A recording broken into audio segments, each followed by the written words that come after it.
Hello friends, welcome back to channel. आपका इस interesting video में स्वागत करता हूं।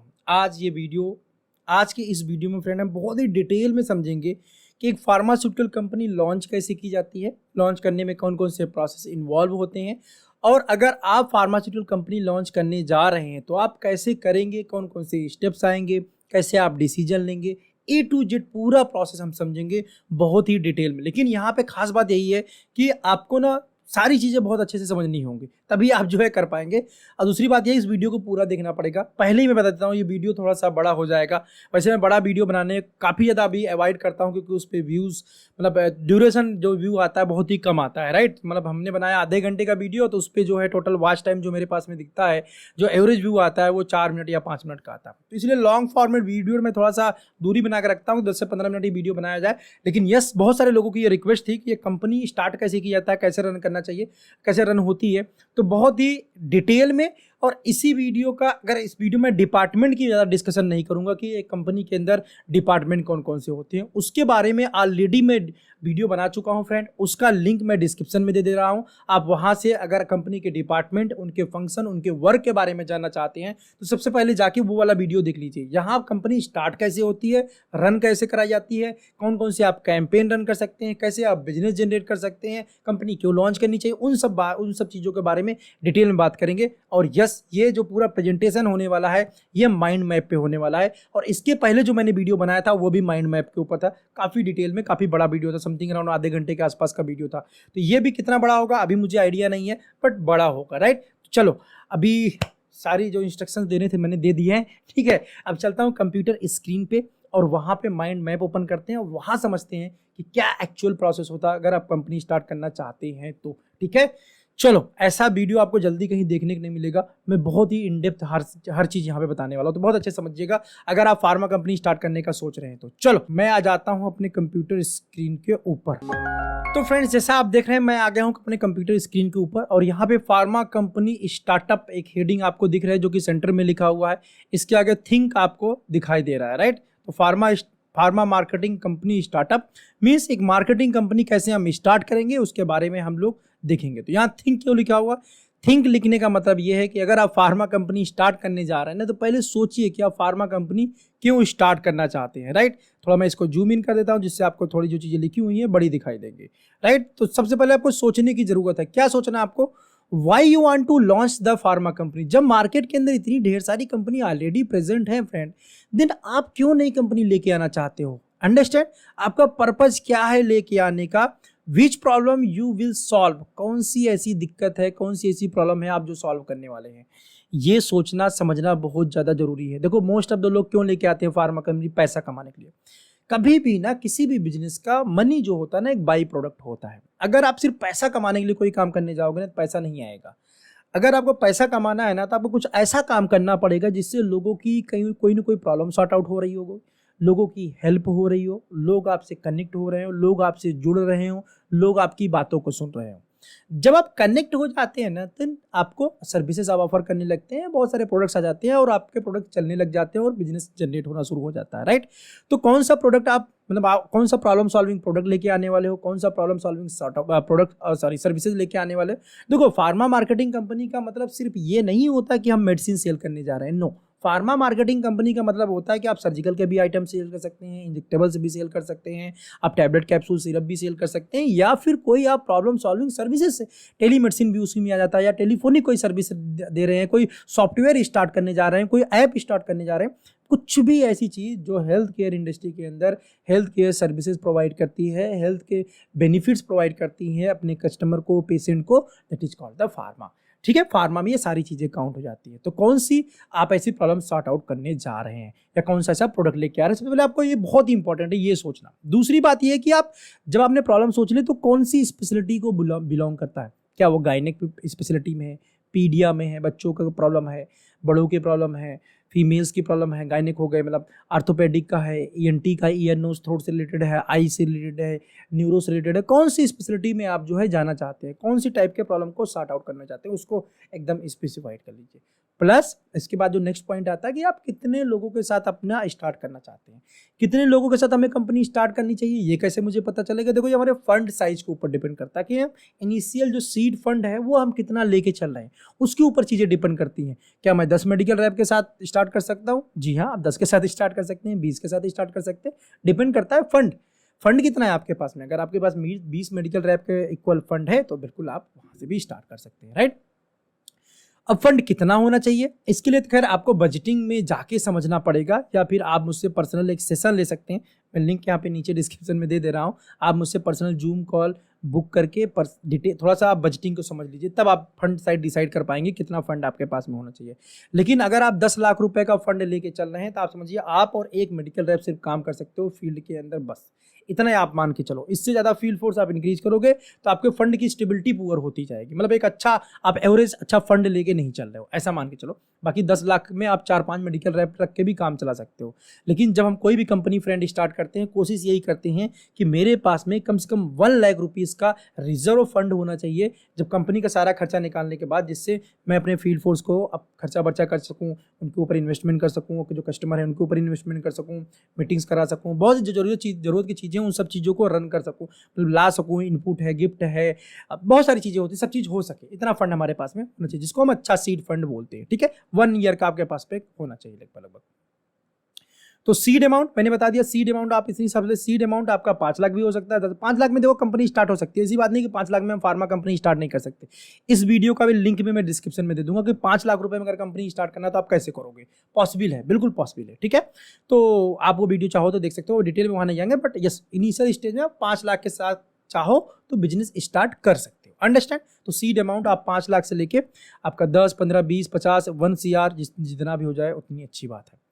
अब जब आप ये फार्मा बिजनेस करने जा रहे हो, देखो बहुत सारे लोग ऐसे होंगे जिनको फार्मा का एक्सपीरियंस होगा, फार्मा का नॉलेज होगा, प्रोडक्ट के बारे में पकड़ होगी, कस्टमर से पकड़ होगी, कस्टमर से रिलेशनशिप होगा, जिसकी वजह से बिजनेस कर रहे होंगे। आपका कौन सा स्ट्रेंथ है इसके अंदर जिसकी वजह से आप फार्मा के अंदर आ रहे हो, ठीक है, कौन सी स्ट्रॉन्ग पॉइंट है। देखो मेरे पास बहुत सारे लोग कंसल्टेशन करते हैं ना, तो वो लोग IT बैकग्राउंड से होते हैं, डिजिटल बैकग्राउंड से होते हैं, वो लोग बीटेक करने के बाद तब फार्मा के अंदर अट्रैक्ट हो जाते हैं, फिर वो काम करने आते हैं। देखो अगर आप उस टाइप के बैकग्राउंड से आते हो, मतलब जो फार्मा से कोर फार्मा से नहीं हो, फिर आप फार्मा कंपनी स्टार्ट करने जा रहे हो, उस कंडीशन के अंदर मैं आपको एक बेटर सजेशन दूंगा, फिर आप ऑफलाइन मार्केटिंग ना करके ना आप डिजिटल मार्केटिंग के ऊपर जाओ, जो आपका पावर है, जो आपका स्ट्रेंथ है, तो आपको ज़्यादा मजा आएगा, अंडरस्टैंड।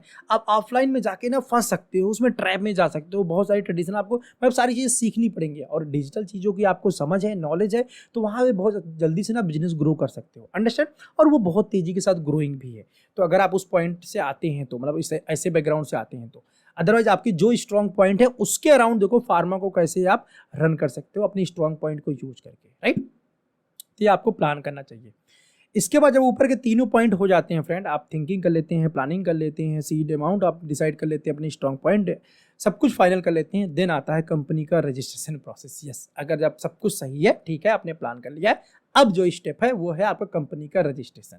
तो हम कंपनी का रजिस्ट्रेशन करा लेते हैं, कंपनी का इनकॉर्पोरेशन। तो पहला हम यहाँ पे, मैं इसको थोड़ा जूम करिए ताकि आपको बड़ा बड़ा ये दिखता रहे, तो यहाँ पे छोटा कर दो तो और भी सारी चीज़ें आपको दिखती रहेंगी, ज़्यादा छोटा कर देंगे तो दिखेगा नहीं ना, इतना ठीक है, इतना ठीक है, स्क्रीन पे बड़ा दिखेगा, समझ में आएगा। हाँ, पहले बात करते हैं हम कंपनी के इनकॉर्पोरेशन की। बहुत सारे लोगों को डाउट रहता है कि कंपनी इनकॉर्पोरेशन कैसे होगा, कंपनी इनकॉर्पोरेशन में कितना खर्चा आएगा। तो मैं साथ में जहाँ जहाँ खर्चे वाली बात है मैं बताता भी चलता हूँ। देखो कंपनी इनकॉर्पोरेशन में कुछ खास खर्चा नहीं आता फ्रेंड, बहुत ही आसान होता है।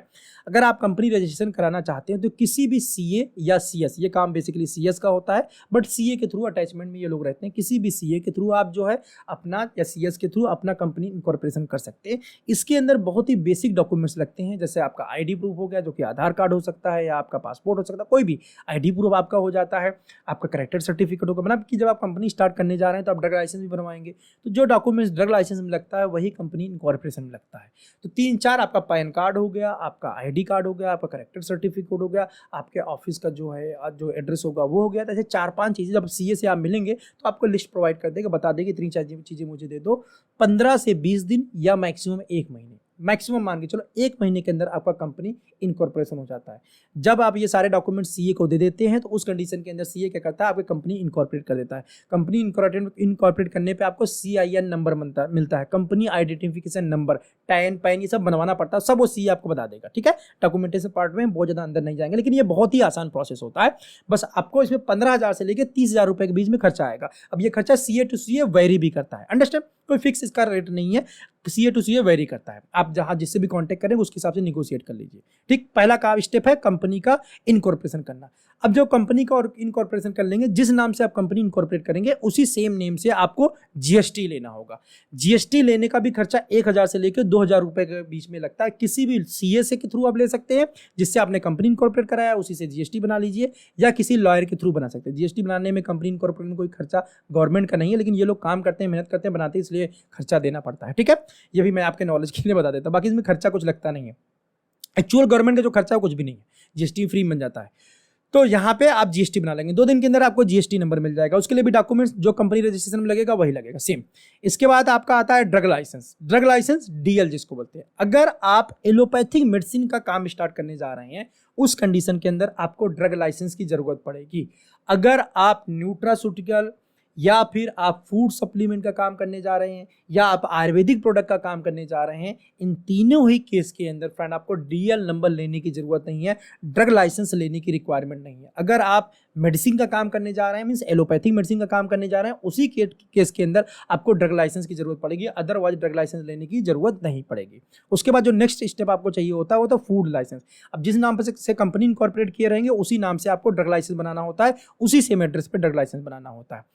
तो अब फूड लाइसेंस क्यों लेना पड़ता है? अगर हम ड्रग लाइसेंस ले रहे हैं, सीधी सी बात है, multivitamin, amino acids, coenzyme, cutin, ये सब लॉन्च करने के चांसेस बन जाते हैं, जिसको लॉन्च करके बेचने के लिए हमें फूड, क्योंकि फूड की कैटेगरी में आते हैं प्रोडक्ट, इसलिए हमको फूड लाइसेंस की जरूरत पड़ती है। तो बेसिकली जब नई कंपनी हम बनाते हैं तो ये 3-4 डॉक्यूमेंटेशन हम कर ही लेते हैं, GST, drug licence, food licence. इसके बाद हमें किसी चीज़ की जरूरत नहीं पड़ेगी, हमारा काम हो जाएगा। बस कंपनी लॉन्च करके चलाने के लिए, इंडिया के अंदर मार्केटिंग करने के लिए, प्रोडक्ट बेचने के लिए, अपने नाम से प्रोडक्ट बेचने के लिए, जिस नाम से आप कंपनी इनकॉर्पोरेट किए हैं, बस इतने ही डॉक्यूमेंट्स की जरूरत पड़ती है। और उसमें भी अगर आयुर्वेदिक में जाओगे तो सब सिर्फ GST और इनकॉर्पोरेशन 2 ही चीज़ की जरूरत पड़ेगी, बाकी झंझट और भी खत्म हो जाता है। राइट, चलो, तो कंपनी रजिस्ट्रेशन का प्रोसेस हो गया, लाइसेंसिंग वाला प्रोसेस हो गया। अब ड्रग लाइसेंस बनाने में कौन कौन से डॉक्यूमेंट्स लगते हैं? उसमें भी बेसिक डॉक्यूमेंट्स लगते हैं। ड्रग लाइसेंस कैसे बनाया जाता है उसका भी मैं एक वीडियो पूरा सेपरेट बनाया हूं, how to start a medical store या how to start a wholesale, तो वो वाला वीडियो देख सकते हैं, क्योंकि जब हम कंपनी चलाने जाते हैं तो हमको होलसेल ड्रग लाइसेंस की जरूरत पड़ती है। अब उसके अंदर कौन से डॉक्यूमेंट्स लगते हैं, कितना स्पेस रिक्वायरमेंट होता है, उसका सेपरेट वीडियो, उसका भी लिंक मैं डिस्क्रिप्शन में दे दूंगा, वहां से जाके या फिर आई बटन पे आ जाएगा, वहां पे जाके आप देख लीजिएगा। ठीक है, तो उसमें पार्ट में नहीं जाते हैं। तो ड्रग लाइसेंस आप ले लेंगे। ठीक है, ड्रग लाइसेंस लेने में टाइम बता देता हूं आपको, आपके एरिया के हिसाब से खर्चा आएगा। ये 30,000 से लेके 1 लाख 1.5 लाख रुपए तक का खर्चा चला जाएगा ड्रग लाइसेंस बनाने में। ठीक है, एरिया टू एरिया वेरी करता है। मैं इलाहाबाद में रहता हूँ, मतलब प्रयागराज में रहता हूँ, तो यहाँ जो खर्चा है लगभग होलसेल का लाइसेंस बनाने 50-60 हज़ार रुपये के आसपास खर्चा आता है। एक्चुअल जो गवर्नमेंट का खर्चा है वो 5-6 हज़ार रुपये, या मैक्सिमम मोटा 8 हज़ार रुपये, इससे ज़्यादा खर्चा नहीं लगता। लेकिन क्या है कि अब सरकारी काम है, आपको मालूम है, कुछ कहने की जरूरत ही नहीं है। फूड लाइसेंस आप खुद से चाहो तो बना सकते हैं, ये भी फ्री में बनता है। 1 साल का फीस 100 रुपये होता है बस। ठीक है, अगर 10 लाख तक का टर्नओवर आप शो करते हैं, उस कंडीशन के अंदर आपका सिर्फ जो है 100 रुपये एनुअल फीस जाता है। आप उस पर जाके ड्रग की, फूड एंड ड्रग की जो वेबसाइट है वहां जाके खुद बना सकते हैं, या CA के थ्रू भी बना सकते हैं। अगर आप उसके ज्यादा अपना टर्नओवर शो करेंगे तो उस कंडीशन के अंदर आपका ज्यादा पैसा लगेगा। अब यहाँ पे थोड़ी सी मैं ध्यान देने वाली बात बता देता हूँ, वैसे तो खैर वो काफी डीप बात है, लेकिन फिर भी आप समझ लो, जानकारी में रहे आपके, कि यहाँ पे फूड लाइसेंस जब आप बनवाने जाएंगे आपके अपने CA के पास में, या खुद बनाने जाएंगे, उस केस के अंदर आपको जो फूड का जो मल्टीविटामिन है, सिर्फ उसके सेल को ही स्पेसिफाइड करना है। कंपनी के टोटल टर्नओवर को काउंट नहीं कर लेना है जब फीस की बात होगी तो। ठीक है, तो वहां पे एनुअल जो टर्नओवर है सिर्फ मल्टीविटामिन का काउंट करके 100 रुपये आप दीजिएगा, क्योंकि बहुत सारे लोग कंफ्यूजन की वजह से, CA कंफ्यूजन फार्मा का नहीं मालूम रहता, तो वो क्या करते हैं, बहुत ज्यादा फीस चार्ज करने लग जाते हैं इसका फूड लाइसेंस का, जबकि एनुअल फीस सिर्फ 100 रुपीज है बस। अगर 10 लाख तक का टर्नओवर होगा या थोड़ा बहुत ऊपर नीचे होगा तो फूड की वेबसाइट भी जाएंगे तो वहीं लिख के आता है, अंडरस्टैंड, उसको देख लीजिएगा क्लियरली, क्योंकि बहुत सारे लोगों ने कंप्लेन किया मेरे पास में कि ज्यादा फीस लग गया है, तो वो समझने का फेयर है, जिसकी वजह से ये प्रॉब्लम आई, तो ये समझ के लगाइएगा। 10 लाख तक का मैंने 2 साल पहले देखा था, अगर बढ़ गया वो लिमिट तो अलग बात है, पर 10 लाख रुपए तक का 100 रुपये एनुअल फीस जाता है। जाता है।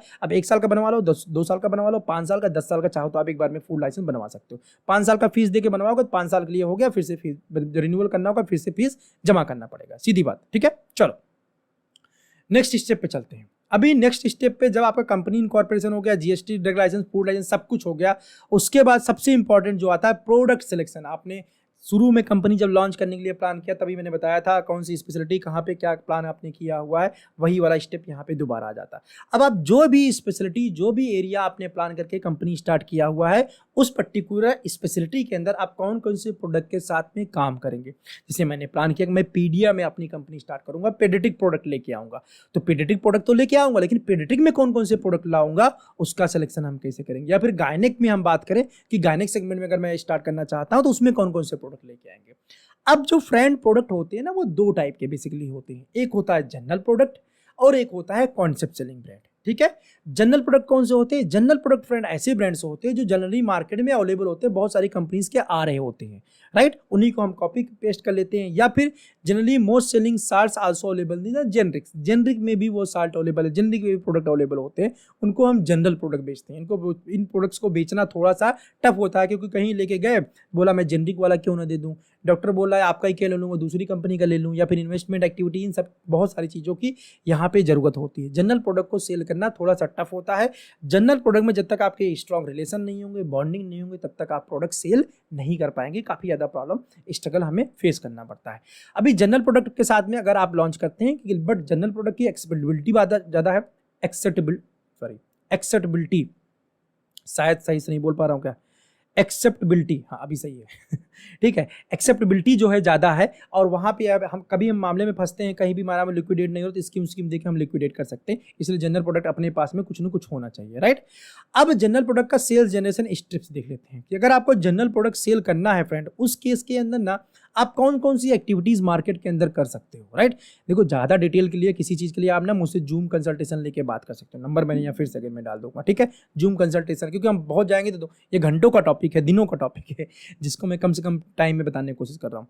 अब सेल्स जनरेशन देखो, एक्टिविटीज कौन कौन सी हो सकती है जो आप फील्ड में कर सकते हो, कौन कौन सी एक्टिविटीज हो।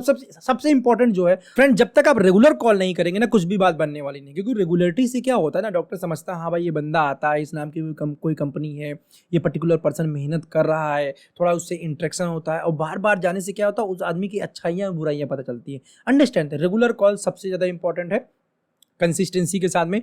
दूसरा है कैजुअल कॉल। कैजुअल कॉल इसलिए क्योंकि आपको कैजुअल रिलेशनशिप बिल्डअप करना है। जब तक कैजुअल रिलेशनशिप बिल्डअप नहीं होगा तब तक इन्वेस्टमेंट एक्टिविटीज़ नहीं कर सकते, क्योंकि कर देंगे तो रिजल्ट नहीं आएगा। कैजुअल रिलेशन रहेगा तो आप फिर ये चीज़ को कर सकते हैं। इसके बाद रिमाइंडर कार्ड, केवल्स को, केवल्स क्या होते हैं, की ओपिनियन लीडर्स इनको बोलते हैं, जो सिटी के टॉप बड़े अच्छे डॉक्टर्स होते हैं और हमारी कॉल भी ले लेते हैं। बहुत बड़े डॉक्टर हैं अगर मेरा कॉल ही नहीं लेते, उनको केवल नहीं बोला जाएगा। केवल मतलब जो जिनके पास अच्छा पेशेंट है, जिनके पास पोटेंशियल है, और साथ ही साथ वो मेरा कॉल भी ले लेते हैं, उनको हम केवल्स बोलते हैं। उनको डेली रिमाइंडर लगाते हैं। इसकी संख्या 20-25 हो सकती है, आप अपने कंपनी के अंदर सेलेक्ट करके रख सकते हैं, लेकिन उसमें से हम स्पेसिफाइड कर लेते हैं कि यार ये 4-5 डॉक्टर हैं जिनको मैं डेली रिमाइंडर लगाऊंगा बिना भूले हुए। अंडरस्टैंड, तो इससे बहुत अच्छा रिलेशन डेवलप होता है। स्मॉल इनपुट आप प्लान कर सकते हैं, छोटे छोटे गिफ्ट जो 100-200 रुपए वाले गिफ्ट आते हैं, स्टेपलर हो गया, टेबल टॉप हो गया, पेन होल्डर हो गया, बहुत सारे ऐसे ना। जैसे ये देखो पेन होल्डर है, कौन सी कंपनी का है, ये देखो रोजूर गोल्ड, मेरे ब्रदर ने दिया था, इंडिया के उस पर बना हुआ है, देखो कौन सा है, PH कोई ब्रांड है, रोजूर गोल्ड है, ठीक है, इस टाइप का ना। ये देखो बहुत अच्छा सा लगा हुआ है। चरक में भी हम लोगों ने ऐसे टाइप का डिस्ट्रीब्यूट किया था। खास बात ये ओपन हो जाता है ऐसे, राइट। तो इस टाइप के छोटे छोटे इनपुट, टेबल टॉप, स्टेपलर जो डॉक्टर्स के यूज के होते हैं, और कस्टमर के जो आपके फार्मेसी वाले हैं उनके यूज की चीज़ें होती हैं। Small input. सेल्स एक्टिविटी बहुत सारे हम करते हैं। सेल्स एक्टिविटी में फिर हम OPD कैंप हम जैसे कि कर सकते हैं, देखो नीचे मैंने दी भी है OPD कैंप, ठीक है, उसको हम कर सकते हैं। BMD कैंप कर सकते हैं, और प्रिस्क्रिप्शन जनरेट करने के लिए कुछ भी क्रिएटिविटी जो आपके माइंड के अंदर आती है, ठीक है, कुछ भी क्रिएटिविटी हम कर सकते हैं। बर्थडे सेलिब्रेशन कर सकते हैं, ये सारी चीज़ें हम कर सकते हैं। OPD कैंप हो गया। RTM मतलब राउंड टेबल मीटिंग, जब 5-7 डॉक्टर को एक टेबल के 5-7 डॉक्टर को बुलाते हैं, खाना पीना खिलाते हैं, डिनर वगैरह कराते हैं, उसको हम RTM बोलते हैं। छोटे से टॉपिक के ऊपर इसके अंदर डिस्कशन होता है, प्लस ड्रिंक वगैरह होता है, बातचीत होती है, और इसी के अंदर डिस्कशन हो जाता है, उसको हम RTM बोलते हैं। पर्सनलाइज्ड इनपुट आप दे सकते हो, मतलब पर्सनलाइज्ड इनपुट मतलब होता है जिस पर्टिकुलर डॉक्टर या केमिस्ट को हम गिफ्ट देने जा रहे हैं उसके ऊपर उसका नाम लिखा हुआ। अंडरस्टैंड, मतलब इस टाइप का जो स्पेशलाइज्ड उसी के लिए बनाया गया उसको पर्सनलाइज्ड इनपुट बोलते हैं। प्लस आप इन्वेस्टमेंट एक्टिविटीज कर सकते हैं। अब investment according to the relation, investment according to the brand, ये सब चीज़ें की जाती हैं, राइट। तो ये बेसिकली हमको एक्टिविटी करनी चाहिए बिजनेस जनरेट करने के लिए, यही सारी है। आप बोलोगे और कोई सा जुगाड़ बता दो, ये हम सब कर रहे हैं। अगर आप कर रहे हैं तो सही तरीके से नहीं कर रहे हो, सीधी बात है। अगर आप कर रहे हो ना सही तरीके से नहीं कर रहे हो, अभी कैजुअल जो रिलेशनशिप वाली बॉन्डिंग है ना वो पुअर है।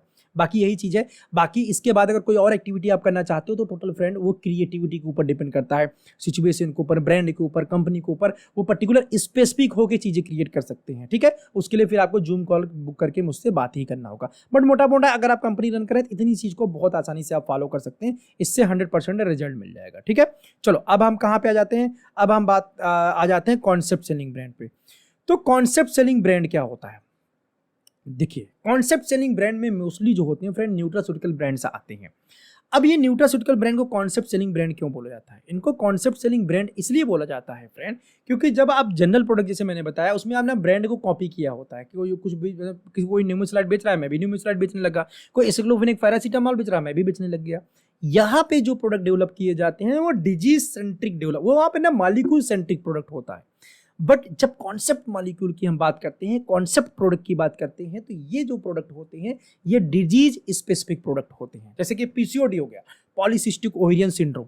तभी पॉलीसिस्टिक ओवेरियन सिंड्रोम के लिए मैंने ना कोई न्यूट्रास्यूटिकल प्रोडक्ट डेवलप किया। तो जब मैं न्यूट्रास्यूटिकल प्रोडक्ट डेवलप कर रहा हूँ ना, उसका कंपोजिशन कुछ और होगा, सन फार्मा वाले कुछ और होगा, डॉक्टर रेड्डी वाले का कुछ और होगा, मेडिले वाले का कुछ और होगा, सिप्ला वाले कुछ और होगा, इंटास वाले कुछ और। मतलब 10 कंपनियां अगर पॉलीसिस्टिक ओवेरियन सिंड्रोम के प्रोडक्ट डेवलप कर रही है ना, 10 कंपनियों का जो कंपोजिशन होगा ना फ्रेंड वो अलग अलग होगा। यही इस कॉन्सेप्ट सेलिंग की ना ब्यूटी है। तो यहाँ इससे सबसे बड़ा एडवांटेज यही मिलता है कि सबके अपने कॉन्सेप्ट हैं डॉक्टर को कन्विंस करने की उनका प्रोडक्ट बेटर क्यों है। इसके अंदर बेसिकली आप देखेंगे फ्रेंड, आज का जो नया ट्रेंड चल रहा है इसके अंदर बहुत सारी कंपनी न्यूट्रास्यूटिकल प्रोडक्ट को डेवलप करने में लग गई हैं। बहुत सारी कंपनीज तो ऐसी हैं जो इसके लिए सेपरेट डिवीजन लेके आ रही हैं, बहुत एग्रेसिव काम कर रही हैं, क्योंकि इसका रिस्पॉन्स ना मार्केट से बहुत अच्छा होता है। यहाँ पे मैंने बताया ना ये डिजीज सेंट्रिक प्रोडक्ट होते हैं एक्चुअली, यहाँ पे सब्सिट्यूशन बच जाता है। यहाँ पे अभी केमिस्ट वाला 10+5 लूंगा मैं, अभी कॉन्सेप्ट सेलिंग ब्रांड है 10+5 आप दोगे नहीं, अभी वो ना ब्रांड सब्सिट्यूट ही नहीं कर सकता, उसको मजबूरी अगर वो पर्चा फिर बाउंस कराए डॉक्टर का या फिर आपका ब्रांड रखे। अब 10+1 का स्कीम दोगे ना तो भी रखना पड़ेगा। कभी केमिस्ट आज चौड़े होकर बोल रहा है कि नहीं 10+3 या 10+4 से मेरे काउंटर पे कोई मेडिसिन आता ही नहीं, मैं लूंगा ही नहीं, मैं रखूंगा ही नहीं, जाओ प्रिस्क्रिप्शन बाउंस कराओ। आप डॉक्टर के ऊपर टाइट हो जाओ कि आपका प्रिस्क्रिप्शन बाउंस करा है, मेडिकल स्टोर वाले से बात कर रहा है, तो उस कंडीशन के अंदर क्या होगा ना, मेडिकल स्टोर वाले को रखना ही पड़ेगा ये जो मेडिसिन है। अंडरस्टैंड, यहाँ पे वो बाउंड हो जाता है। प्लस यहाँ पे जो आप बोलोगे वही बात मानना पड़ेगी, क्योंकि किसी और का वो कॉम्बिनेशन तो आता नहीं है। यही चीज़ का, इसी चीज़ का एडवांटेज लेते हैं जो बड़ी कंपनीज होती हैं। छोटी कंपनीज कुछ डेवलप करके बेच नहीं पाती हैं, उसका बहुत बड़ा रीजन है कि न्यूट्रास्यूटिकल प्रोडक्ट बेचने के लिए ना आपको न्यूट्रास्यूटिकल जो कंपोजिशन है उसको पढ़ना बहुत पड़ता है, इसकी जो है स्टोरी क्रिएट करनी पड़ती है, तभी आप प्रोडक्ट को सेल कर पाएंगे। हम सेल्स जनरेशन स्टेप में समझते हैं इस बात को, ठीक है, कि इस प्रोडक्ट को सेल करना है तो हमें क्या करना पड़ेगा। जो मैंने जनरल प्रोडक्ट वाले कैटेगरी में हमने देखा, जो सारे स्टेप हमें फॉलो करने पड़ते हैं वही सारे स्टेप यहाँ भी फॉलो करने पड़ते हैं। बट यहाँ पे कुछ चीज़ें थोड़ी सी स्पेशल है, अलग है। वो सारे तो कॉमन ही है जो को फॉलो करने ही करनी है, लेकिन इसके अलावा कुछ चीज़ें यहाँ पे स्पेशल फॉलो करने होते हैं, ठीक है। लेकिन जो भी चीज़ें मैं फिर से उसको रिपीट कर देता हूँ, regular call with consistency, casual calls, daily reminder, small input, sales activity, OPD camp, conferences concept selling में बहुत अच्छा काम करता है। देखो मैंने ये जनरल में नहीं बताया था, जनरल में उतना अच्छा काम नहीं करता बिकॉज सब वही कॉमन सबका वही है, कुछ स्पेसिफिक अलग जो है यूएसपी नहीं बता पाओगे, लेकिन यहाँ पे काम करेगा। यहाँ अगर कॉन्फ्रेंस करके आप कॉन्सेप्ट को समझा ले गए ना तो आपको पक्की बात है 20 डॉक्टर आए होंगे ना, 2-3 डॉक्टर वहाँ पे ब्रेक हो जाएंगे, 100% ब्रेक हो जाएंगे, ठीक है। पर्सनलाइज इनपुट, डिटेलिंग, यहाँ पे ये सबसे इंपॉर्टेंट चीज़ है, स्ट्रॉन्ग डिटेलिंग स्टोरी। यही एक ऐसा बैरियर है ना जो बड़ी बड़ी कंपनीज को सेव करके रखा है। ये स्टार्टअप, पीसीडी कंपनी ये चीज़ डेवलप नहीं कर पाती। तो अगर एज ए कंपनी आप स्ट्रॉन्ग स्टोरी लाइन डेवलप कर लेते हैं अपने न्यूट्रास्यूटिकल प्रोडक्ट के लिए ना, वो एक बैरियर की तरह काम करेगा, कोई दूसरा कॉपी नहीं कर पाएगा क्योंकि आपने उसको डेवलप किया हुआ है। डिटेलिंग यहाँ पे ना वर्बटम डिटेलिंग याद होनी चाहिए एमआर मैनेजर को भी, और वो भी स्टोरी टेलिंग के थ्रू। जो मैंने बताया आपको ना कि क्या बोलते हैं डिटेलिंग स्टोरी होनी चाहिए, वो एमआर मैनेजर को वर्बटम याद होनी चाहिए और एक स्टोरी के फॉर्म में याद होना चाहिए। और वो स्टोरी जब डॉक्टर चैम्बर के अंदर बताते हैं, डॉक्टर उस चीज को सुनता है, समझता है, अंडरस्टैंड, जिसकी वजह से प्रिस्क्रिप्शन जनरेट होता है। क्लियर मैकेनिज्म ऑफ एक्शन, इसमें क्या है, जितने भी कॉन्सेप्ट सेलिंग मॉलिक्यूल होते हैं, उस प्रोडक्ट होती है, उसके अंदर जो भी कंपोजिशन होता है उसका मैकेनिज्म एक्शन ना आपको बहुत अच्छी तरीके से फ्रेंड पता होना चाहिए। जब उसको मैकेनिज्म एक्शन पता रहेगा तभी 1 by 1 चीज़ों को ऐड करके ना आप बताएंगे कि हाँ ये प्रोडक्ट ऐसे काम करता है, राइट। न्यूट्रास्यूटिकल की यही ब्यूटी है। तो ये सारे स्टेप जो है आप चाहो तो इसका स्क्रीनशॉट भी ले सकते हो, मैं इसको थोड़ा साइड कर देता हूँ। अब ये सारे स्टेप होते हैं, आपको इसको फॉलो करना पड़ेगा, ठीक है। तो यहाँ पे आपको अगर न्यूट्रास्यूटिकल प्रोडक्ट सेल करना है तो आप इस वाले कैटेगरी में आपको जाना पड़ेगा। अब यहाँ पे हम प्रोडक्ट सिलेक्शन की मैंने बात कर लिया। प्रोडक्ट सिलेक्शन आपका दो टाइप का होगा, जनरल प्रोडक्ट या फिर न्यूट्रास्यूटिकल। दोनों कैटेगरी में कैसे सेल करेंगे, कैसे सारी चीज़ें हम जान लिया। उसके बाद हम होता है लेबल डिजाइनिंग। अभी ये लेबल डिजाइनिंग क्या होता है? लेबल डिजाइनिंग मतलब एक प्रकार से पैकिंग डिजाइनिंग जो होती है। पैकिंग, अब जब आप कोई प्रोडक्ट की पैकेजिंग, जब आप प्रोडक्ट बनवाते हैं, चाहे आप कॉन्सेप्ट सेलिंग बनवाएं चाहे आप जनरल प्रोडक्ट बनाएं, दो तरीके से लेबलिंग होती है। एक तो लेबलिंग मतलब यहाँ पैकेजिंग, सीधी मैं बोलता हूँ ज़्यादा आप समझ में आएगा, या फिर मैं इसको चेंज ही कर देता हूँ ना, पैकेजिंग कर देते हैं। लेबलिंग डिजाइनिंग की जगह पैकेजिंग कर देते हैं तो आपको ज़्यादा अच्छा लगेगा समझने में ना, राइट। उसको बेसिकली वो होता है, अगर मैं फार्मा के लैंग्वेज में बात करूँ तो उसको पैकेजिंग ही बेसिकली हम उसको लेबलिंग ही बोला जाता है, लेकिन चलो आपके समझने के लिए हम यहाँ पे पैकेजिंग कर देते हैं। अब पैकेजिंग जो डिजाइनिंग होती है दो तरीके से होती है। एक तो आप जिस फार्मास्यूटिकल कंपनी से आप बनवा रहे हो, मैन्युफैक्चरर, वो जैसा बना के देंगे वैसे ले लेंगे। वो 5, 7, 10 डिजाइन आपके पास भेज देगा, बोले इसमें जो चूज कर लो, जो अच्छा लग रहा है वो ले लो। ये बहुत ही कॉमन और ट्रेडिशनल तरीका है। इससे ना कुछ स्पेसिफिक चीज क्रिएट नहीं कर पाएंगे। सही मामले में ना आपको अपनी पैकिंग डिजाइन करवानी चाहिए। देखो, प्रोडक्ट की पैकिंग डिजाइन करने में, एक पैक डिजाइन करने में 1000 रुपए, 1500 रुपए, 2000 रुपए खर्चा हो सकता है। सारे प्रोडक्ट का डिजाइन करो, बट फोकस ब्रांड का जरूर डिजाइन करवा लो, या कहीं सस्ते में कोई मिल जाए तो उससे डिजाइन करवा सकते हो, ठीक है। तो उसको आप क्या करना है, आपको डिजाइनिंग कॉस्ट जाएगा, लेकिन ये वन टाइम होगा। जब तक प्रोडक्ट चलता रहेगा वही डिजाइन चलता रहेगा, राइट। तो अच्छे से आप डिजाइन करा लो, वो बहुत इंपॉर्टेंट है। मैन्युफैक्चरिंग ऑर्डर, इसके बाद आपने प्रोडक्ट सिलेक्शन कर लिया, पैकेजिंग डिजाइन कर लिया, कैसा कार्टन रहेगा, कैसा बॉटल रहेगा, उसके ऊपर कैसा लिखा रहेगा, कौन सा कलर रहेगा। उसके बाद मैन्युफैक्चरिंग ऑर्डर। अब मैन्युफैक्चरिंग ऑर्डर आपको प्लेस करना है। मैन्युफैक्चरिंग ऑर्डर जब हम प्लेस करते हैं फ्रेंड, उसमें हमें पास सबसे बड़ा हार्डल क्या आता है? सबसे अच्छा मैन्युफैक्चरर कौन है जो सबसे बढ़िया मेडिसिन बना के हमको देगा। देखो, यहाँ पे ना एक चीज आपको समझने की जरूरत है। मैन्युफैक्चरर ना ऑलमोस्ट सभी अच्छे होते हैं, लेकिन जो आप ऑर्डर देने जा रहे हो ना, अगर आप उसको स्पेसिफाइड कर दो, देखो भाई ये ऐसा पैकेजिंग रहेगा, ऐसा टेस्ट रहेगा, ऐसा फ्लेवर रहेगा, ऐसा टैबलेट रहेगा, ऐसा ये रहेगा, ऐसा वो रहेगा, पूरी चीज आप रिटन फॉर्म में स्पेसिफाइड कर लो, देन आप मैन्युफैक्चरर के साथ बात करोगे तो आप जैसा चाहते हो वो ऐसा प्रोडक्ट लेके आएगा। अंडरस्टैंड? अगर आप पूरी तरह मैन्युफैक्चरर के ऊपर ही डिपेंड हो जाओगे तो जैसा वो बना के दे रहा है वैसा लेना पड़ेगा। फिर मार्केट में आप यूएसपी क्रिएट नहीं कर पाओगे अपने प्रोडक्ट का। तो पहले आपको कैसा प्रोडक्ट चाहिए ना, मार्केट में जाओ, जो अपने कंपटीटर ब्रांड्स हैं 5-10 ब्रांड आप लेके आओ, और उनके साथ में ना वहाँ पे स्टडी कर लो अच्छे तरीके से, किसका टेस्ट अच्छा है, किसका फ्लेवर अच्छा है, किसका पैकिंग अच्छा है, किसकी कौन कौन सी अच्छाइयाँ बुराइयाँ, सब नोट कर दो। एक नोटबुक पेपर बनाओ, वहाँ पे सारी चीज़ें नोट कर लो, और वहाँ से आपका प्रोडक्ट कैसा होना चाहिए वही डिजाइन वैसे प्लान करके पूरा नोट डाउन कर लो। अब सेम चीज़ शेयर करो आप मैन्युफैक्चरर के साथ में, ओके। तो वो हम डिजाइन कर लेते हैं। मैन्युफैक्चरिंग में चला गया। मैन्युफैक्चरिंग के बाद वर्किंग प्लानिंग हम करेंगे। इसमें काफ़ी चीज़ें हैं तो इसको थोड़ा बाद में, उसके पहले के और नीचे की चीज़ें हम समझ लेते हैं। विजुअल डिजाइनिंग, ठीक है। अब विजुअल डिजाइनिंग आप मेरे साथ भी करा सकते हैं, मैं इसको सजेशन देता हूँ, मैं डिजाइनिंग भी करा देता हूँ, ठीक है। तो विजुअल डिजाइनिंग के लिए आप मुझसे कांटेक्ट कर सकते हो फिलहाल। तो विजुअल डिजाइनिंग जो है कैसे कराएंगे? अट्रैक्टिव विजुअल डिजाइनिंग कराएंगे। और जो फोकस ब्रांड है उसको कोशिश करिए 2 पेज डिटेलिंग करवाइए, ठीक है। 2 पेज डिटेलिंग उसका रखिए, वो ज़्यादा अच्छा होता है, इससे काफ़ी फर्क पड़ता है। प्रिंट मटेरियल, वो भी जो प्रिंट मटेरियल आपका चिटपैड भी हो जाता है, प्लस आपके जो आप रेंज कार्ड देने वाले हैं डॉक्टर को, वो कोई क्लिनिकल ट्रायल देने वाले हैं, वो सब आपको मैनेज करना पड़ेगा। मतलब आप कंपनी रन करना चाहते हैं तो देखो, फील्ड में जाने से पहले, वर्किंग करने से पहले फ्रेंड, ये सारी प्रिपरेशन आपकी होनी चाहिए। प्रोडक्ट आपका हो गया, पैकिंग आपका अच्छा हो गया, मैन्युफैक्चरिंग ऑर्डर दे दिया, मैन्युफैक्चरिंग ऑर्डर चला गया, फिर विजुअल डिजाइनिंग करा लीजिए, प्रिंट मटेरियल अपना बनवा लीजिए, ठीक है। मार्केटिंग स्ट्रेटजी, आप लॉन्च मार्केट में कैसे करने जा रहे हैं, केक कटिंग एक्टिविटी करेंगे, चॉकलेट बांटेंगे, क्या करेंगे, कैसे प्रोडक्ट लॉन्च कैसे करेंगे, ठीक है। अंडरस्टैंड? तो वो आप प्लान कर लीजिए, कितने डॉक्टर के साथ में लॉन्च करेंगे, क्या एक्टिविटी करेंगे, वो प्लान कर लीजिए। Campaign for the sale generation, sale generate करने के लिए, बिजनेस जनरेशन, आप कंपनी लॉन्च करने जा रहे हो। कंपनी लॉन्च करते समय बहुत सारे लोग ऐसा सोचते हैं कि कंपनी लॉन्च किए और एमआर को प्रेशर दे दो, सेल आ जाएगा। नहीं, ये गलत बात है। एमआर सेल नहीं लेके आता है। ये बहुत सारे लोग की बहुत बड़ी गलतफहमी में रहते हैं। एक्चुअली क्या है, अगर आप फार्मा कंपनी लॉन्च करने जा रहे हो, नॉट ओनली फार्मा कंपनी, कोई सी भी कंपनी लॉन्च करने जा रहे हो ना, उसमें जो शुरुआत के दिनों के जो सेल आते हैं ना, शुरू के जो सेल आते हैं, आप लॉन्च करने जा रहे हो तो आपके मन में कोई थॉट प्रोसेस होना चाहिए। आप क्यों लॉन्च कर रहे हो, कितना खर्चा आएगा, कैसे सेल आएगा। तो सेल करने की जो जिम्मेदारी है सबसे पहले देखो आपकी है, वो किसी और की नहीं, वो एमआर की नहीं है। एमआर को तो सिर्फ डिक्टेट करोगे, ऐसे जाओ, ये करो, वो करो, यह काम आपका है। सेल निकालने की जिम्मेदारी मेडिकल रैप की नहीं है। ओवर द पीरियड, जब 1 साल 2 साल 3 साल हो जाता है, आपकी कंपनी थोड़ी स्टेब्लिश हो जाती, तब यहाँ पे फील्ड वर्क काम, फील्ड फोर्स हो, तब इसका काम होता है। जो आपने सेल जनरेट किया है, जो आपने अपना रिलेशनशिप डेवलप किया, उस रिलेशनशिप को आगे लेके जाना, उसको बढ़ाना। यहीं पे बहुत सारे लोग मात खा जाते हैं। वो सोचते हैं नहीं, एमआर का काम है, मैनेजर का काम है सेल्स जनरेट करना, उनको रख लेंगे, उनको प्रेशर देंगे, उनसे काम करवाएंगे, सेल आ जाएगा। नहीं आएगा फ्रेंड सेल, ठीक है। शुरू में आप ही को सेल जनरेट कराना पड़ेगा, आप ही को दिमाग लगाना पड़ेगा। अंडरस्टैंड? तो ये चीज आपको ध्यान रखना है। वर्क प्लानिंग की बात करते हैं। अब वर्क प्लानिंग में क्या होगा, हेड ऑफिस की वर्क प्लानिंग होगी, फील्ड फोर्स की प्लानिंग हो, दो टाइप की प्लानिंग हमारे पास में हो जाएगी। कौन सी, जो हेड ऑफिस में बैठ के प्लानिंग होती है, वहां कौन कौन से लोग क्या करते हैं उसको हम देख लेते हैं, प्लस फील्ड में जो चीज प्लानिंग होती है। ठीक है, सबसे पहले हेड ऑफिस की चीजों को देख लेते हैं।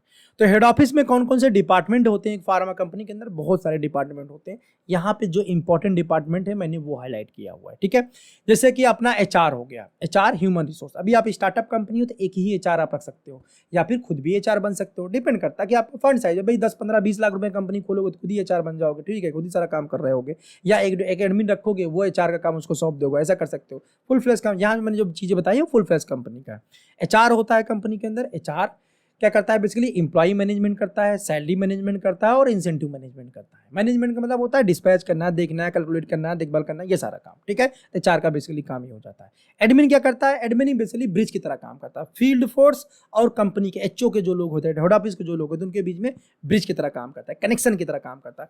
फील्ड फोर्स को कुछ भी कहना है हेड ऑफिस में, एडमिन को बोलेंगे, एडमिन वो काम करा के देगा। फिर जो मतलब सेल्स मैनेजर हो गया, एचआर हो गया, कुछ डिस्ट्रीब्यूशन हेड हो गया, वो क्या करेंगे, एडमिन को बोलेंगे फील्ड फोर्स से ये चीज चाहिए, तो फील्ड फोर्स एडमिन क्या करेगा, फील्ड फोर्स को बोलेगा, वहां से ले जाके उनको दे देगा, एक ब्रिज की तरह काम करता है। राइट, तो इस तरह से चीज चलती है। अकाउंट डिपार्टमेंट बेसिकली पेमेंट जो भी होता है, स्टॉकिस्ट से कौन सा पेमेंट आ रहा है, उसका कौन सा चेक बाउंस हो रहा है, क्या हो रहा है, किसी डॉक्टर को चेक जाना है, किसी केमिस्ट को चेक जाना है, कभी कुछ जाना है, कभी जितना भी पेमेंट वाला होता है वो सारा काम होता है, पेमेंट पैसे वाला लेन देन काम अकाउंट का होता है। ठीक है, अभी इन लोगों को थोड़ा सा मिनिमाइज कर देते हैं तो ज्यादा सही दिखेगा। चलो, प्रोडक्ट मैनेजमेंट टीम, ये बहुत ही इंपॉर्टेंट डिपार्टमेंट होता है फ्रेंड किसी भी पर्टिकुलर कंपनी का, क्योंकि प्रोडक्ट लॉन्चिंग से लेके उसके मार्केटिंग स्ट्रेटजी, उसके sale generation, campaign, A to Z जितनी भी कंपनी के अंदर प्रोसेस होती है सबका डिजाइन, फील्ड में जितना फील्ड वर्क को करना होता है, एरिया मैनेजर एमआर जितना भी काम धाम करते हैं, सब कुछ जिम्मेदारी पीएमटी की होती है। प्रोडक्ट मैनेजमेंट टीम, इनका काम होता है मालिकुल को रिसर्च करना, ब्रांड को रिसर्च करना, कंपटीटर ब्रांड का रिसर्च करना, ब्रांड की यूएसपी डिजाइन करना, कौन सा मैन्युफैक्चरर से बन के आएगा, कैसे बन के आएगा, कैसे पैकेजिंग रहेगी, सारे काम का झंझट यही। कुल मिला के प्रोडक्ट मैनेजमेंट टीम ही प्रोडक्ट को लॉन्च करती है, वही हिट कराती है। क्या क्या काम होता है यहाँ पे मैंने सारे पॉइंट आउट कर दिए हैं। Brand research, manufacturer search, brand USP, competitive advantage, print material, content, incentive circular, new brand and campaign launch, visual add, content designing, brand portfolio management. आप चाहो तो स्क्रीनशॉट भी इसका ले सकते हो कि पीएमटी वालों को क्या काम होता है। बहुत सारे काम होते हैं, लेकिन जो मोटा मोटा काम होता है वो मैंने यहाँ पे हाईलाइट कर दिया, एक पीएमटी का कंपनी के अंदर कौन कौन सा काम होता है। ठीक है, मैंने यहाँ पे काम हाईलाइट कर दिया। अब आप स्टार्टअप कंपनी हो, छोटी कंपनी हो, आप ही एचआर हो, आप ही पीएमटी हो, तो ये सोच लो मैं यहाँ काम क्यों बताते जा रहा हूँ कि अब यही काम आपको करना होगा। राइट, आप 10-20 लाख रुपए में कंपनी लॉन्च कर रहे हो तो ये सारा ही काम आपको खुद करना होगा। ओके फ्रेंड, लेकिन आपको पता होना चाहिए ना क्या क्या काम करना होता, तभी तो आप काम करोगे। तो ये सारा काम आपको खुद करना होगा। तो ये पीएमटी डिपार्टमेंट का काम हो गया। उसके बाद हेड ऑफिस में और कौन से लोग होते हैं, डिस्ट्रीब्यूशन, इसको छोटा कर देते हैं, जो डिस्ट्रीब्यूशन है उसकी बात कर लेते हैं। डिस्ट्रीब्यूशन का काम क्या काम होता है, देखो आप अगर अकेले भी काम कर रहे हो ना तो एडमिन और ये डिस्ट्रीब्यूशन हेड, ये 2% तो आपको रखने ही पड़ेंगे, बिना इसके काम चलेगा नहीं। ठीक है, एडमिन तो पक्का 100% रखना पड़ेगा, जो कि डिस्ट्रीब्यूशन का भी काम चाहे तो देख सकता है, आप उसको पकड़ा सकते हो। डिस्ट्रीब्यूशन हेड का काम होता है स्टॉकिस्ट को ओपनिंग करना, स्टॉकिस्ट को क्लोज करना, स्टॉकिस्ट इसके बिना अपॉइंट नहीं हो सकता।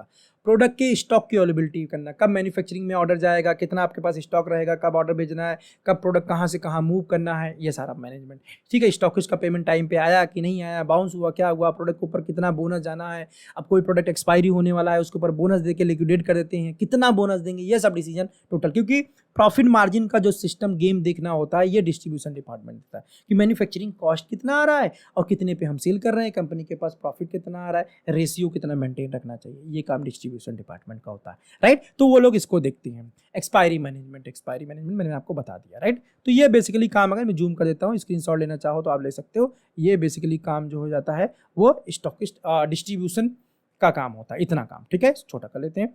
फिर हम आ जाते हैं कहाँ पे, टेक्निकल डिपार्टमेंट। अभी हेड ऑफिस के डिपार्टमेंट की मैं बात कर रहा था, human, admin, account, product management, distribution head, ये सब एचओ के अंदर बैठते हैं, हेड ऑफिस के अंदर बैठते हैं। उसके बाद टेक्निकल एंड अदर, बहुत सारे डिपार्टमेंट और होते हैं। टेक्निकल होता है जो कि रिपोर्टिंग वगैरह देखता है, कभी कोई एरर आ गया, बिलिंग वगैरह, बिलिंग सॉफ्टवेयर देखता है। ठीक है, कोई पंपलेट वगैरह कुछ डिजाइनिंग करना है, विजुअल डिजाइनिंग करना है, तो वहाँ पे ग्राफिक डिजाइनर, कंटेंट डिजाइनर, ये सब कंपनी की इन हाउस ही होती है, बड़ी बड़ी कंपनीज के अंदर, तो वो सब टीम और बहुत सारी चीजें होती हैं, बट मोटा मोटा आप समझ लो उतना। राइट, चलो, तो ये सारे डिपार्टमेंट आपके एचओ वाले हो जाते हैं। अभी हम आ जाते हैं वर्किंग प्लान में। हेड ऑफिस के सारे डिपार्टमेंट सबका फंक्शन मैंने बता दिया। अब बात करते हैं फील्ड फोर्स की, जहां से सारा बिजनेस आता है, ये कैसे वर्कआउट करता है, अंडरस्टैंड, जहां से बिजनेस आता है उसको देख लेते हैं। अब यहाँ पे फील्ड फोर्स, फील्ड प्लानिंग में दो टाइप की चीजें होती हैं। डिस्ट्रीब्यूशन चैनल, जिसके थ्रू पूरा आपका जो प्रोडक्ट होगा मूव करेगा, मतलब फील्ड फोर्स जाएगा, बिजनेस जनरेट करेगा, तो प्रोडक्ट अवेलेबल रहेगा तभी तो बिजनेस आएगा। अन्य पर्चा निकाला, बाउंस हो गया, तो डिस्ट्रीब्यूशन चैनल को मेंटेन करना। इसमें कौन कौन से होते हैं? बेसिकली डिस्ट्रीब्यूशन चैनल में पहले कंपनी होती है, कंपनी से सीएफए पे माल आता है, सीएफए का full form carrying and forwarding agency होती है, और उसके सीएफए से फिर स्टॉकिस्ट पे जाता है, स्टॉकिस्ट से आगे जो है ये रिटेलर पे चला जाता है। ठीक है, ये रिटेलर चला जाता है। ये मैंने सीरीज पूरा बना दिया है, तो इस तरह से क्रम ये चलता रहता है। ठीक है, तो ये हो गया आपका डिस्ट्रीब्यूशन का सिस्टम। इसको मैं छोटा कर देता हूँ, डिस्ट्रीब्यूशन को छोटा, इसको जूम थोड़ा कम कर देते हैं, राइट, इतना आपको पूरा दिखेगा, तो ये सही है। तो इसके बाद हम, तो आपको पूरा दिखेगा नहीं, लेकिन ये फील्ड फोर्स देख लेते हैं। चलो, अब फील्ड फोर्स में देखो सीरीज कैसे चलता है उसको भी देख लेते हैं। फील्ड फोर्स में क्या होता है? फील्ड फोर्स में हेड ऑफिस में सबसे जो जीएम होता है, कंपनी का मालिक होता है, उसके बाद, ठीक है, पहले कंपनी के मालिक, फिर जीएम, उसके बाद फील्ड नीचे आती चली जाती है। अभी आप स्टार्टअप कंपनी, तो ये अभी आप ही जीएम हो, आप ही एनएसएम हो, आप ही सब कुछ हो, ठीक, जो भी पोजीशन अपने आप को देना है। तो एनएसएम आ जाता है, नेशनल सेल्स मैनेजर, उसके बाद जोनल सेल्स मैनेजर आ जाता है फ्रेंड। जोनल सेल्स मैनेजर, अब एक एनएसएम के अंडर में 4 जोनल मैनेजर होते हैं, ठीक है, और एक जोनल मैनेजर के अंडर में 4 से 5 जो है आरबीएम होते हैं, रीजनल मैनेजर होते हैं, जो पर्टिकुलर एक स्टेट को देखते हैं। और उसके बाद एरिया मैनेजर के अंडर में आ जाते हैं, सॉरी, रीजनल मैनेजर के अंडर में आ जाते हैं 5 एरिया मैनेजर। जब तक आपकी कंपनी में 4 या 5 एरिया मैनेजर ना हो, तब तक कभी भी आरबीएम की पोस्ट क्रिएट नहीं करनी चाहिए, खर्चा आता है, कॉस्ट आता है। और एरिया मैनेजर के अंडर में होता है मेडिकल रिप्रेजेंटेटिव, जो बेसिक बिजनेस जनरेट करता है। ओके, तो मेडिकल रिप्रेजेंटेटिव जब 5 हो जाते हैं, 4 या 5 मेडिकल रिप्रेजेंटेटिव, तब हमें एरिया मैनेजर रखने की जरूरत पड़ती है। 4-5 एरिया मैनेजर होते हैं तब हमें आरबीएम रखने की जरूरत पड़ती है। 4 आरबीएम हो जाते हैं तो फिर हमको जोनल मैनेजर, और 4 जोनल मैनेजर हो जाते हैं तो हमको एनएसएम रखने की जरूरत पड़ती है। ये बेसिकली सीरीज चलता है, इस तरह से फील्ड फोर्स को डिजाइन किया जाता है। अब इनका काम है ब्रांड प्रमोशन करना, वहाँ पे वर्क करना। कैसे वर्क करना, वो मैंने सारी आपको प्रोडक्ट वाली में एक्टिविटी बता दिया कि ये सारी चीज़ एक्टिविटी करनी चाहिए। तो मेडिकल रिप्रेजेंटेटिव वो सारी एक्टिविटी करेगा तो बिजनेस मार्केट से आएगा। ठीक है, तो एक कंपनी शुरू कैसे होती है फ्रेंड, कौन कैसे हायरार्की है, वो मैंने आपको पूरा यहाँ पे बता दिया है, राइट। और डिस्ट्रीब्यूशन क्या होता है, प्रोडक्ट होता क्या होता है, सब होता है, सब चीज़ मैंने आपको इस वीडियो के अंदर बता दिया है। लगभग काफ़ी बड़ा वीडियो होगा। अब इसको छोटा करके मैं आपको थोड़ा सा पूरा दिखाने की कोशिश भी कर देता हूँ कि काफ़ी बड़ा चार्ट है। कुछ लोगों ने बोला था कि इसको पीडीएफ में दे दो, तो पीडीएफ में फ्रेंड ये एक्चुअली मैक पे ही ऑपरेट होता है, इसको पीडीएफ में कन्वर्ट करूँगा ये डिस्टर्ब हो जाता है। मैंने कोशिश करके देखा बट मुझे सफलता नहीं मिली। हो सकता है ये हो जाता हो, बट अभी फिलहाल मेरे पास इतना नॉलेज नहीं है ये चीज़ कैसे की जाती है। मैंने पीडीएफ में किया था बट वो बहुत डिस्टर्ब हो गया था, उसमें आ नहीं रहा था। तो बहुत सारे लोगों ने मुझसे रिक्वेस्ट किया हुआ था कि सर इसको आप पूरा ना पीडीएफ में दे दीजिए जो आप पूरा बना रहे हैं। तो ये इतना बड़ा है ना, इसको खिसका खिसका के मैं एक एक चीज़ देखो बता, मैं सारा ओपन कर देता हूँ, आप इस पर देख लो कि कितनी बड़ी हैं ये चीज़ें। तो ये पीडीएफ के अंदर मैं डालने की भी कोशिश करूँगा ना तो आएगा ही नहीं, अंडरस्टैंड। देखो अब यहाँ से मैं दिखाता हूँ, इसको छोटा कर देता हूँ थोड़ा सा ना, तो आप ये देखो, हल्का सा जूम इन करके दिखाता हूँ। देखो इतनी बड़ी चीज़, इतना छोटा छोटा पीडीएफ में कन्वर्ट कर दूंगा ना, दिखेगा ही नहीं वो, अंडरस्टैंड। तो इतने सारे इसके अंदर चेन बने हुए, और ये चेन जो है मैक में ही चलता है एक्चुअली, तो विंडो में आता नहीं, विंडो में माइंड मैप वाला सिस्टम नहीं आता, आता तो पेड और अलग से सिस्टम है फिलहाल, राइट। तो इसके लिए जब मैं मैक का यूज करता हूँ, जब मुझे बनाना होता है तो बेसिकली सॉरी मैं इसको नहीं दे सकता हूं फिलहाल पीडीएफ के फॉर्म में, जो आप लोगों ने रिक्वेस्ट किया था।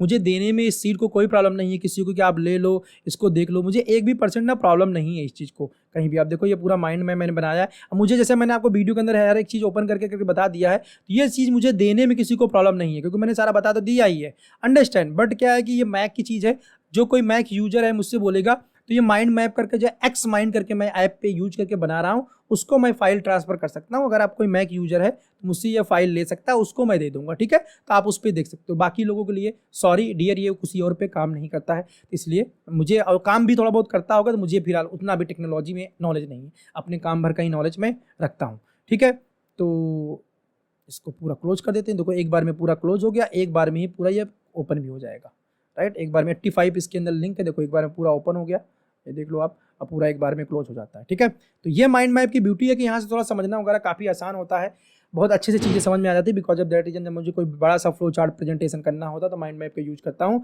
आई होप कि जो मैंने आपको सारी चीज़ें समझाने की कोशिश किया है, कौन सी स्टेप किसके बाद क्या क्या चीज़ें लेनी चाहिए, कैसे बिजनेस जनरेशन होता है, वह आपको समझ में आया होगा, आपको अच्छा लगा होगा। आपको अभी भी कोई डाउट है तो आप मेरे साथ, ये मेरा मोबाइल नंबर है 699, इस साल का फीस है, आप बुक करके जूम सेशन मेरे साथ बातचीत कर सकते हैं इन डिटेल कैसे क्या चीज़ें होती हैं। तब भी वीडियो बहुत बड़ा हो गया फ्रेंड, जो है ये फार्मा इतना बड़ा है कि इसको हफ्तों लग सकता है पढ़ाने के लिए, बट यस जितना भी मुझसे बेस्ट पॉसिबल हो सकता है कम से कम टाइम के अंदर वो मैंने आपको बताने की कोशिश किया है। आप इसको फॉलो करके एक रफ पूरा ब्लूप्रिंट टाइप का आप बना सकते हैं कि अगर आप फार्मा कंपनी ओपन करना चाहते हैं तो कहाँ कैसे कितना टाइम लगेगा, कितना क्या चीज़ें होंगी, राइट।